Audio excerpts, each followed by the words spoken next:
a Twitter, sai wani matashi ya je ya yi mata comment, ya rubuta cewa I'm very sure this pic was shot before a yi wankan janaba. Ma'ana, na tabbata an ɗauki wannan hoton ne kafin a yi wankan janaba. Wannan batu ya yi tsauri kuma ya ba wa Hadiza Gabon haushi, inda Hadiza Gabon ta je ta maida mai da martani cikin fushi, ta ce lokacin kuwa babanka muka gama, ba zan iya karasawa ba. Wannan abu ya ba jama'a mamaki, ganin cewa ita Hadiza Gabon babba ce, kuma cewa yaron nan da ganin hoton shi yaro ne karami, sannan kuma ita sananniya ce a duniya. Aka yi ta ce kuce, ana cikin haka sai ga Rahama Sadau ita ma ta je ta ƙara yin nata comment din, ta ce kin san baban bai fito wanka ba balle mu wanke namu najasan.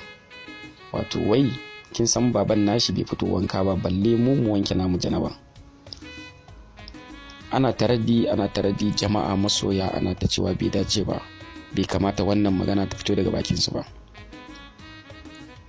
A yau Hadiza Gabon ta fito ta bada haƙuri cewa ta yi kuskure, bai kamata ta gyara mummuna da mummuna ba, sannan ta koma ta yi deleting, wato ta cire wannan message da ta yi.